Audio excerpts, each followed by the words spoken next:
Welcome to Share Talk, the only podcast where investors come first. It's been a particularly interesting week. Starting with Barron Oil, about which I said last weekend the only question was the price of the placing. That question was answered on Friday, 0.1p. Quite a blow for those who believed the social media pumpers' stories of a 300 million takeover and brought it up to nearly 0.6p. I did warn about what would happen, but on the bright side, for those who bought before the ramp at 0.1p and below, the company is now fully funded to drill the El Barco 3X well in Peru later this year. There's shades of i3 Energy here, where there was a similar stunt by the ill-informed misinterpreting and distorting an RNS announcement back in December. Again I warned about it, and again I turned out to be right. Now at a much lower price, i3 issued a corporate update last week, stating it is making good progress in its farm-out process to fund a 2020 appraisal drilling programme on its assets in Blocks 1323C in the UK North Sea. They also denied that the secondary listing is being done in preparation for an imminent equity placing, but did not actually deny that there will be an equity placing. I think that's probably inevitable. Predator Oil and Gas announced its anticipated placing at 4p per share, significantly lower than its 52-week high of 12.7p. They now have the funds to drill their well onshore Morocco, although it's disappointing that they weren't also able to retire the convertible loan note. PRD are now required to publish a prospectus, and a clearer picture of this company will emerge once that is done. Bahamas Petroleum Company announced that its Bahamas Mutual Fund offer has flopped, raising only $700,000 at 2p. The locals were not as stupid as they thought and weren't lured in by the 3p plus price put up in the London market. I suspect a more conventional placing now will be coming up and at a somewhat lower price. They have to drill this year or they lose the licence, so not much choice. Another one with a big drill, but fully funded, 88 Energy announced an operations update.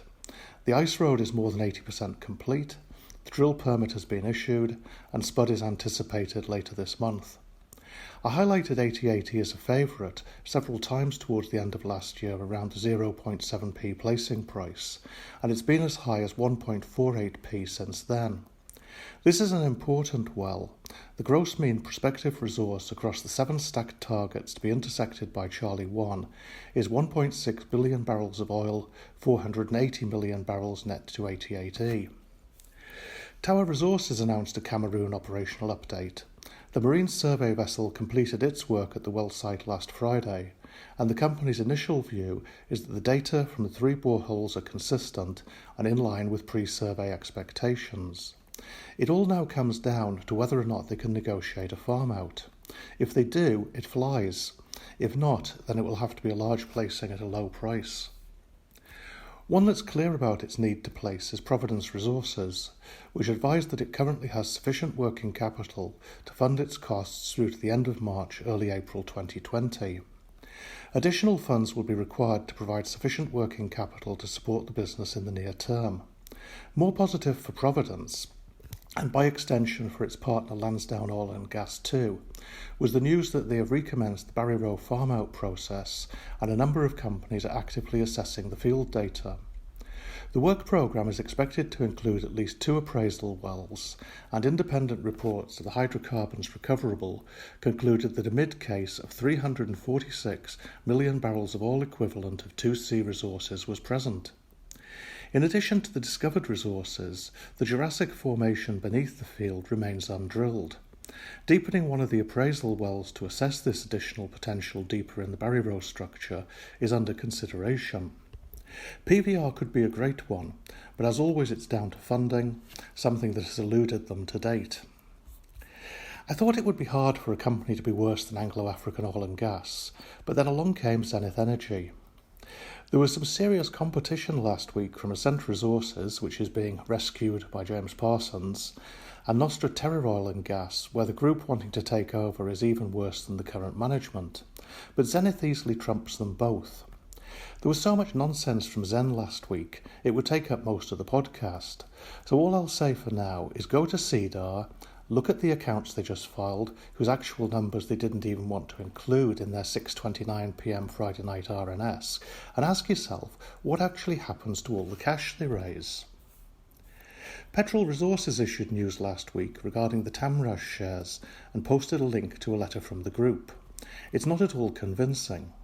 I keep getting asked about this company, and as I explained last weekend, I mentioned petrol as a favourite around 1p. It then went up over 2,500%. It's still up 1,000%, but those who bought it at 15p, 20p and 25p remain unhappy. All I can suggest is that they read my blogs in future. You have to get in at or close to the ground floor with these things and overcome FOMO, fear of missing out. If you miss it, wait for the next one. You need to control emotions and be patient because it's all about getting the timing right. I mentioned hurricane energy last weekend too, saying that I'd cautioned about it towards the end of last year when it was in the 30s and it was now down to 17p. The decline has continued and it was under 15p this week. Along with FOMO, which I mentioned before, most money that's lost in the market is by those who think they're buying bargains. But there's always a reason why what appears to some to be a bargain may not in fact be mispriced. The saddest thing is people holding on to losers and supporting them like football teams. They usually lose most or all of their investment. You have to get rid of the losers, not hold them. And forget what you see on social media that purports to be fundamental or technical analysis. Most of it is uninformed rubbish. Fundamental and technical analysis can work with larger companies, but critical with these small caps which constantly require funding is to understand how the finance and promotion side works. That's why I know what's going on at these companies and where they're likely to go. I've 40 years' experience in the markets from both sides of the fence. My personal trading philosophy is based upon conviction, elimination of possible loss-making trades, and only going for those which are certainties. It takes discipline, but it maximises profits, which is what this is all about. I write 2 blogs. The main blog and associated podcast focuses on the news. The private blog focuses on the trades. Writing it all down and publishing it is an excellent discipline, requiring focus and accuracy, since I'm open to criticism if I don't get it right. Writing the main blog ensures staying on top of and correctly assessing all the oil and gas public company news each week. Writing the private blog and sharing my thoughts ensures careful and accurate analysis of the trading ideas. The main blog is free, the private blog costs £95 a month.